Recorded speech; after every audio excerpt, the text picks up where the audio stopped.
Hello नाज़रीन। तो hubs की इस एपिसोड में आप देखने वाले हैं कि आयशा जो है दिन रात बासित की खिदमत करती है। उसकी इस खिदमत की वजह से बासित के दिल में उसके मकाम में बहुत इजाफा हो रहा है।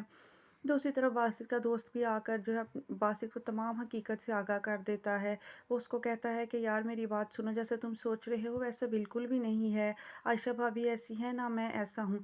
तुम्हें हम पर शक नहीं करना चाहिए। क्या तुम्हें आयशा भाभी की आंखों में अपने लिए मोहब्बत नज़र नहीं आती?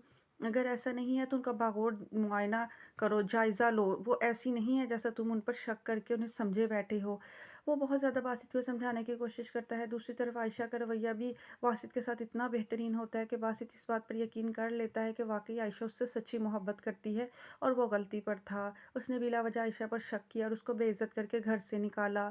लिहाज़ा अब बासित जो है वो उन सारी बदतमीज़ियों की जो है तलाफ़ी करना चाहता है। वो आयशा से ये बात कहता भी है कि हम दोनों मिलकर घर चलेंगे, जो हो गया उसे भुला देंगे, तुम मुझे माफ़ कर देना। एक तुम ही हो जो मुझे समझती हो। तुम जानती हो कि माज़ी के तजुर्बे की वजह से मैंने ये सब शक किया। मैं मानता हूँ कि ये सब गलत था। मगर आयशा उसको कहेगी वो सारी उम्र भी उसकी खिदमत करने को तैयार हो जाए तो उससे कोई फ़र्क नहीं पड़ेगा। मगर बात ये है कि तुमने मुझे बहुत बेइज़्ज़त करके घर से निकाला था और ये बेइज़्ज़ती भूलना मेरे लिए बहुत मुश्किल है। ये कहकर आयशा अपनी माँ के घर चली जाएगी। वो अपनी बहन के घर गले लगकर भी बहुत रोएगी और उसको कहेगी कि बासित ने मेरी इतनी इंसल्ट की थी, मुझे वो बात नहीं भूलती है। मुझे ऐसा लगता है मैं बासित के लिए सिर्फ़ एक मामूली चीज़ हूँ। वो मेरी हैसियत की वजह से मुझे वो मकाम और दर्जा नहीं देता। मगर उसकी बहन कहेगी कि हो सकता है ऐसा ना हो, तुम गलत समझ रही हो। मुझे ऐसा लगता है कि बासित तुमसे मोहब्बत करता है और वाक़ई उसके एहसासात तुम्हारे लिए सच्चे हैं। मगर आयशा इस बात पर यकीन करने को तैयार नहीं है। वो कहती है कि हर रिश्ते की एक हद होती है, मगर बासित ने इस हद को पार कर लिया है। लिहाजा मैं अब दोबारा बासित पर भरोसा नहीं करूँगी। जिस घर में आपकी कोई इज़्ज़त वैल्यू नहीं होती, वहाँ पर रहने का क्या फ़ायदा। और बासित जो है वो एक खुदगर्ज़ इंसान है, उसको अपने अलावा कोई दूसरा नज़र नहीं आता।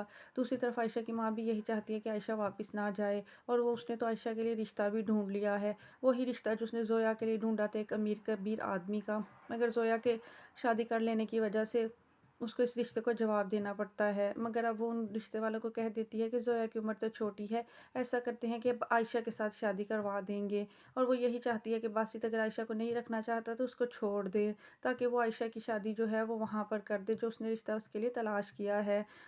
आयशा जो है वो अपनी माँ की इन मकारियों से बहुत परेशान रहती है। वो कहती है एक तरफ तो आप मुझे पहले हमेशा कंप्रोमाइज़ करने के दर्स दिया करती थी और आप मुझे अब कह देती हैं कि मैं बासित को छोड़ दूँ। न जाने आप कैसी बातें करती हैं। दूसरी तरफ उसकी माँ कहेगी कि वो तो उसने तुम्हारी कदर ही नहीं की, मैं उसको पहचान नहीं सकी। वो इंसान जो है बहुत ही ज़्यादा खुदगर्ज़ है और वो तो ज़हनी मसाइल का भी शिकार है। उसने तुम्हारे पर इतना शक किया, तुम्हें घर से धक्के देकर निकाल दिया। अब तुम्हारी उस घर में क्या इज़्ज़त है जो तुम उस घर में वापस जाओगी। दूसरी तरफ आयशा भी इसी गलतफ़हमी का शिकार है कि बासित उसको छोड़ देगा और बासित उससे मोहब्बत नहीं करता है। उसने बासित और वकील की बातें भी सुनी थी और वो यही समझ रही है कि बासित उसके लिए कागज़ात तैयार करवा रहा है, जबकि बासित अब ऐसा कोई इरादा नहीं रखता। वो आयशा के साथ अपनी ज़िंदगी में आगे बढ़ना चाहता है, मगर आयशा को वो अब अपनी मोहब्बत का यकीन नहीं दिला पा रहा है, क्योंकि आयशा का भरोसा जो है टूट चुका है। अब वो दोबारा बासित पर भरोसा करने को तैयार नहीं है।